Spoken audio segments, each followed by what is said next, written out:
প্রিয় দর্শক, শুভেচ্ছা নিন।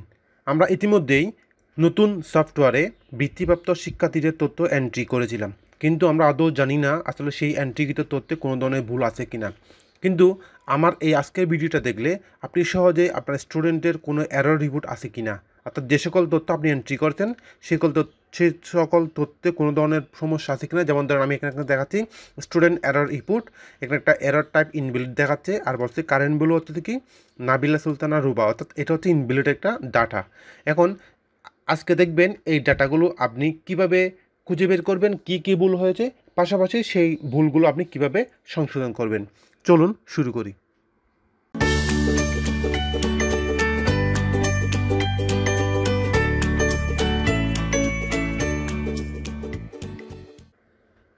সাথে থাকার জন্য আবারও ধন্যবাদ জানাচ্ছি। বরাবরের মতোই আমরা যে আমাদের যে সফটওয়্যারে যে ইউজার নেম এবং আইডি আমি সেটা দিয়ে আমরা লগ ইন করলাম। আমি এখানে 10-44-17 মনে রাখবেন, আমি 10-44-17 এই নাম্বারের জন্য আমি কাজ করতেছি। এই জন্য আমরা লগ ইন করবো। লগ ইন করার পর একইভাবে আমরা যে তথ্যতে যাই আর কি, আমরা রিপোর্টে যাব। রিপোর্ট ক্লিক করার পর দেখেন এখানে রিপোর্টের নাম দেখেন, এখানে বলা হচ্ছে শিক্ষার্থীদের ত্রুটি রিপোর্ট। শিক্ষার্থীদের ত্রুটি রিপোর্ট সিলেক্ট করে আপনি রিপোর্ট দেখুন ক্লিক করবেন। দেখুন এখানে কিন্তু আমরা একটা কি পাচ্ছি, এরর রিপোর্ট পাচ্ছি। আমি একটু জুম করে দেখাই। হ্যাঁ, এখানে দেখেন যে 10-44-17 যে ইন নাম্বার, সেই ইন নাম্বারের ক্লাস 6 থেকে স্টুডেন্ট নাবিলা সুলতানা রুবা, তার একটা এরর টাইপ হচ্ছে ইনবিলের একটা যে এরর টাইপ সেটা হচ্ছে অ্যাকাউন্ট নেম, মানে এরর টাইপটা হচ্ছে অ্যাকাউন্ট নেম। তার অ্যাকাউন্ট নেম একটু প্রবলেম হয়েছে, এই জন্য ওর কিন্তু বৃত্তির টাকাটা আসার সম্ভাবনা নাই। তো আমরা এখন দেখব এই প্রবলেমটা আমরা কীভাবে সলভ করব। সো আমি এটা ক্লোজ করে দিলাম। মনে রাখবেন আমি 10-44-17 ক্লাস 6 একটা স্টুডেন্টের ডাটা ঠিক করতে যাচ্ছি। আচ্ছা, এটা থাক। আমরা এবার দেখেন আমরা আবারও সেই ওয়েবসাইটে গেলাম, তারপর শিক্ষার্থীর তথ্য যে আপডেট, সেই তথ্য আপডেটে গেলাম। আপডেটে হবে কিন্তু ক্লাস 6 স্টুডেন্ট, তো ক্লাস 6 স্টুডেন্ট দিয়ে খুঁজনে ক্লিক করলাম। ওর নাম ছিল নাবিবা সুলতানা রুবা, এই রুবাটা। আমি ওর যে সম্পাদনাকরণে ক্লিক করলাম।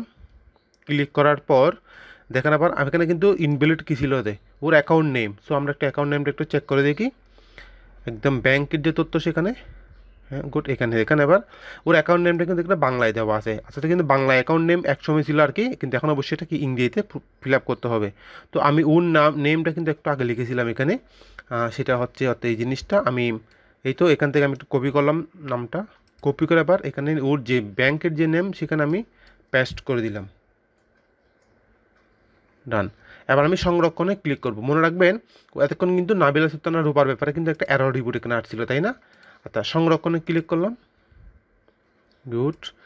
এবার দেখেন আমি আবার সেই রিপোর্টটা আমি কী করব, এখন আমরা নিব। বৃত্তি রিপোর্টে গেলাম, আগে দেখে আবার এরর রিপোর্ট আছে কিনা। তো ত্রুটি রিপোর্টে ক্লিক করলাম, রিপোর্ট দেখুন ক্লিক করলাম। দেখেন এবার কিন্তু নো ডাটা ওয়াজ ফাউন্ড এখানে দেখাচ্ছে, কিন্তু একটু আগে কিন্তু কী ছিল সেটা এখানে বলছে কি, দেখেন সেম 10-44-17 যে ইন নাম্বার, সেই নাম্বারে কিন্তু একটু আগেই আমি একটু দেখাই জিনিসটা। একটু আগে এখানে কিন্তু ওর নামটা একটা ইনভ্যালিড একটা কী ছিল, একটা অপশন ছিল, কিন্তু এখন বলা হচ্ছে কোনো ধরনের রিপোর্ট নেই। তো সম্মানিত শিক্ষক মণ্ডলী, আশা করি ভিডিওটি আপনার অনেক উপকার আসবে।